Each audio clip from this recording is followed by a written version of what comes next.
We are a mere 5 weeks away from the big Switch 2 April 2nd Direct, and so it's perfect time for another State of Switch 2. Last time we did this, things were very different. A lot of events and a lot of Nintendo-related things were expected to happen, and most of them did not happen. In fact, a few different things did happen, but we're in a different place completely than we were when we did this video last. It was about 3-4 weeks ago, beginning of February, end of January, and now here we are with just a few more days left in the second month of 2025. April 2nd feels way closer and much more in sight. Like, that Direct is tasteable out there in the future. But what's going on, everybody? It's Zach from SwitchForce. Hit that like button if you're excited for Switch 2, and let me know what you think of the current state of Switch 2, because last time we talked, I felt like Switch 2 was kind of in a bit of a dip. The Switch 2 had been revealed, but not much came out, right? It was just the console itself. There was questions about power, questions about support. Nintendo kind of went in this dark mode because they were putting the leash on third-party developers from unveiling their Switch 2 games until after the April 2nd Direct. But last time we talked, there was a lot of certainty about an early February Nintendo Direct for Switch 1 and a potential Super Bowl info dump that would have led to either much more Switch 2 hype or less Switch 2 hype. And we didn't get either of those things. The Super Bowl went and passed. There was no Nintendo presence. Most of February has gone and passed, and there hasn't been any Nintendo presence. And yet, I feel like the omission of any specific Nintendo things, events, announcements, has actually built the hype. My concern last time was that the Switch 1 Direct would refocus things on Switch 1 and make the Switch 2 seem sort of expendable. Instead, people are just desperate for Nintendo of any kind, and that flavor that we desire is the Switch 2, especially because since our last video, there were and have been numerous price rumors and leaks that have people believing this system is going to be cheaper than anticipated. Now, I don't know if I can buy into those. I don't think this system is costing anything less than $400, but there are some that feel it's going to come in at a really low and aggressive price. I don't see it happening, but I feel like that has built a lot of enthusiasm. I also think that some of the patents that came out have built enthusiasm. We saw the confirmation of the mouse, the sort of new feature, the gimmick for the Joy-Con. We saw confirmation via patent of another gimmick, which is that the Switch 2 can flip. Like, you can rotate that thing and have the headphone jack be on the top or the bottom. The Joy-Con, since they're no longer rail-based but magnetic, can kind of go on either side. Very nifty little feature that probably doesn't have a ton of practical implications, but still is neat. And I do think that mouse thing is going to be cool for people. Even if it doesn't have longevity, I think early on that mouse ability is going to be novel and something interesting that no game controller has done, especially if the Pro Controller ends up splitting as well. And we saw that in a patent, that the Pro Controller looks to be able to pull apart and A, become two kind of Joy-Con of its own, and B, implement that mouse functionality where they're using sort of the laser eye of the Joy-Con to simulate mouse-type movement. But there was also a Sony State of Play, and I feel like that Sony State of Play further built the Switch 2 fervor because that State of Play was not all that exciting for the mainstream. There were some pretty cool game announcements. There was a lot of smaller game announcements, and there were a few nifty things here or there. You know, some people are excited for the Octopus game. Some people are excited for the Days Gone remaster. I'm very excited for the follow-up to Returnal, Soros. That game looks really cool. Housemarque's next innovation and sort of their next level of development from arcadey type game to a full-blown story. Very much looking forward to that. But in general, the showcase, the State of Play did not do a ton. It didn't reveal some big, huge holiday home run. It didn't reveal some amazing games to get people back on the PS5 train. It didn't reveal why the PS5 Pro is anywhere near worth its $700 price point. It actually revealed a few games for the Switch 1. We got that Warriors Abyss roguelike game. We got a few other titles from indie developers that are also announced for Switch. It didn't really move the needle at all for Sony, and I feel like that moved the needle more for Nintendo, because right now this year, there are a few super exciting things game-wise. I don't feel like there are many major individual releases that are going to blow people away. Grand Theft Auto 6 is on the horizon, and Switch 2 are on the horizon. Of what we know that's announced and what we know that's confirmed, those are the two things that people are really waiting for, and it's been reflected by analysts saying like those are the two reasons why this year will be a better year for video games, like a better year for earnings, a better year for companies. Marvel Rivals has been super successful, but since our last video, they laid off basically their entire Marvel Rivals team. So the game industry is in a very bizarre place. There doesn't seem to be that many games that are currently holding a ton of hype. It's Grand Theft Auto 6, and it's Switch 2. So somehow, in a weird way, by absolute omission, and by Nintendo staying super quiet, they've raised the intensity of the Switch 2 enthusiasm. And partially, I think, we don't have any Nintendo games to look forward to right now. Yes, Xenoblade Chronicles X is dropping next month, but that is a remaster, or a re-release, a port. There is not a single new Switch game dated right now. There's not a single new Nintendo game dated right now. We know that Pokemon Legends ZA is going to come out at some point. We know that Metroid Prime 4 is going to come out at some point. But it's very bizarre that a new, again, Xenoblade Chronicles X does not count in what I'm saying here, a new Nintendo game, there is not a single one out there.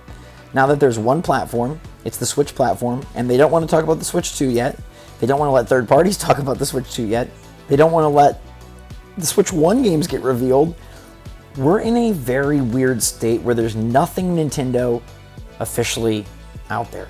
And I think that's put people in a very bizarre spot, and I think it's made things kind of really strange, and it's reshifted the emphasis to what is the Switch 2 going to be more than games. And we've had some interesting discussion and rumors that I've covered heavily on the channel about Kirby Planet Robobot coming to Nintendo Switch, Metroid Prime 2 and 3 Remastered coming to Nintendo Switch. Again, cool reruns, but they're not new games. The newest thing that we have and that we will probably get soon is Pokemon Presents on February 27th. Now, interestingly enough, Nintendo has already started to beat the drum for that presentation, and it's fully, very expected, I'll never say guaranteed with Nintendo, but it's fully expected to get a brand new Legends ZA trailer and probably a release window, if not release date. That will be a big Nintendo game on the horizon that will be very exciting and that should appeal to a pretty decent swath of the gamer Nintendo Switch audience. Not everybody, but a decent percentage, and that should hopefully be an innovative next step for Pokemon to take things in a more exciting, modernized direction after the steps we saw them take with Legends Arceus and then Pokemon Scarlet and Violet. Legends Z has a chance to be quite good. Outside of that, though, Nintendo revealed a new Switch OLED bundle ahead of Mario Day. So this is going to be a Best Buy, at least thus far it's Best Buy, could be elsewhere, Nintendo Switch OLED bundle for Mario Day, but it's releasing on March 1st. It's a $350 bundle that gives you Mario Bros. Wonder, 3 months of Switch Online, and the Switch OLED. So you're basically getting Mario Wonder and the 3 months free. Now that's a pretty good deal, but I would not recommend anyone buy a Switch OLED on March 1st, given that April 2nd is when you'll find out about the Switch 2. Interesting that they're bundling this together. They're giving you a major game, an incredible title, and it's sort of, instead of Mario Kart, which is like the old faithful, now they're going with a new kind of lure, right? A baity title.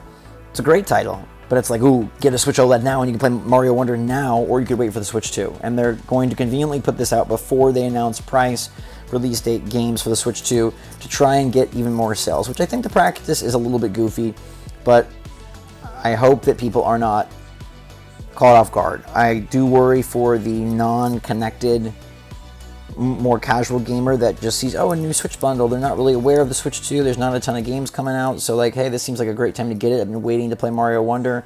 $67 of added value. Boom, let's play it. I think it's a little shady on Nintendo's part, but alas, they're trying to make money as a company. They're not trying to win our hearts. But it's interesting that they're coming out with a Switch OLED bundle at $350 with $67 of added value, sure, but it's $350. Do you really think they're going to price their brand new system at $350 as well? I find that very hard to believe. I think $400 is the lowest that it will be. Now, Mario Day is March 10th. That'll be 9 days after the release of this OLED option, and that should, in theory, see some Nintendo announcements. There's a slight chance we still get a Direct Mini this coming week.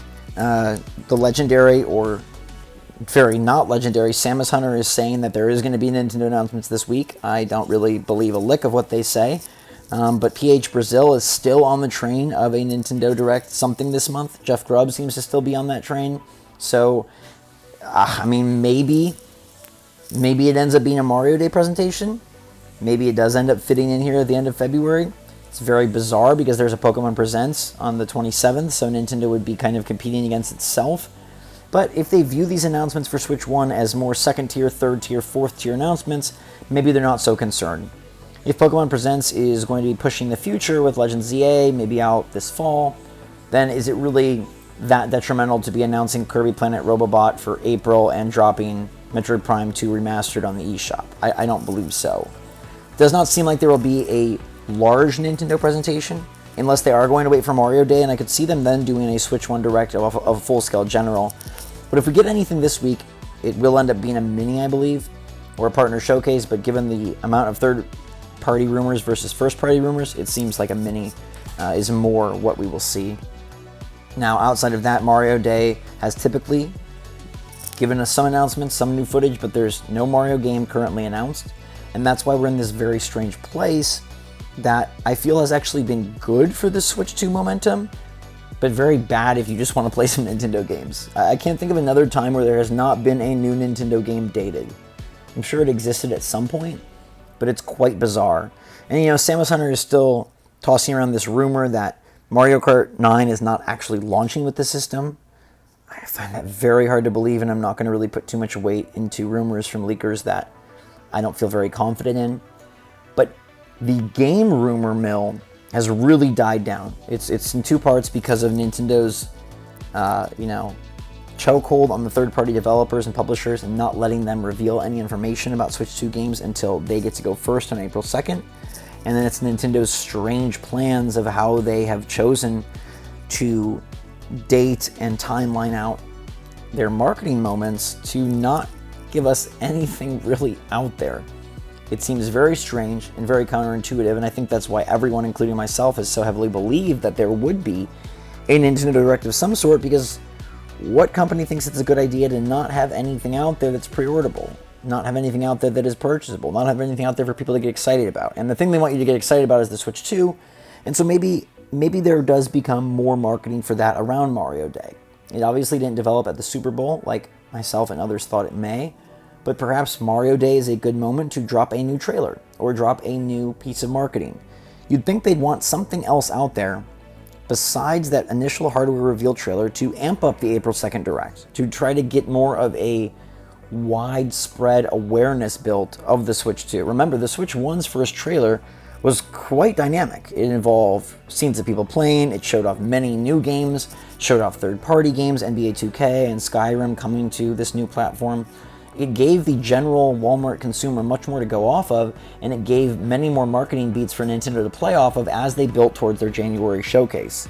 At this point, there's not really anything else for Nintendo to build off besides, voila, look at the Switch 2, it's bigger and the Joy-Con are slightly off-colored and they do this weird mouse thing.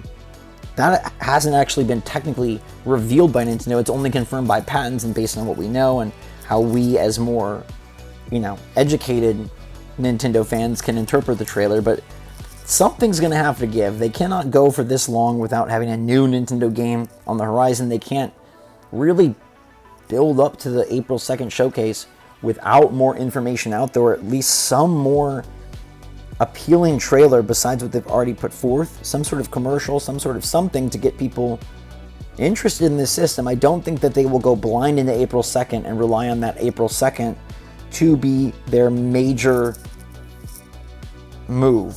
Like, obviously it's the major move for the hardcore, but in terms of the more casual consumer, which they definitely need to reach if they want to have anywhere near the same numbers as Switch 1, they're going to need to make bigger efforts between now and then. In the next 5 weeks, something has to happen. A Switch 1 Direct, a Mario Day presentation, a new commercial.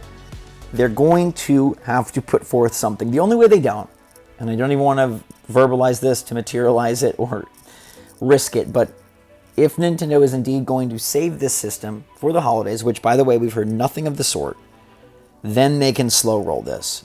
But at that point, I don't know how that even works out, because we got nothing for February and April. We're not going to have anything for May, June, July, August, September, October. So I still fully believe that the Switch 2 will launch in May or June. I think they're really biding their time, and I think we are on the precipice of a marketing bonanza that hopefully should start hinting at more for the Switch 2, as well as straight up revealing some things for us to enjoy on the Switch 1 in the meantime. But today's state of Switch, more anticipation and enthusiasm for the console, the hardware, for what it could be. I think there's been a little bit more, I'd say, understanding from the online community that, hey, okay, this system's going to be decently powerful. This system is going to play quite a bit. I feel like last time we talked, people were more skeptical, and I think now a little bit more has gotten out there, and it seems to be quelled. Like the fears of this just being like a real weakling, not powerhouse. It won't be a powerhouse, but it can still have power. And I think that's becoming a bit more understood. So we're in a good spot for Switch 2 hype. We're just in a really terrible spot for any sort of Nintendo knowledge at this point. So educate us, Nintendo. What are you planning? What are you going to give us? I think that egg has to crack soon, and of course I'll be covering it as soon as it does. In the meantime, let me know how you're feeling about the Switch 2, and we'll check in again on the state of the Switch 2 once more develops. But for right now, looking ahead to Pokemon Day, looking ahead to Mario Day, and looking for Nintendo to build towards April 2nd, which is pretty darn close at this point. So thank you everybody for watching. Hope you're all staying safe, staying healthy, staying happy, staying positive out there. And until next time, SwitchForce out.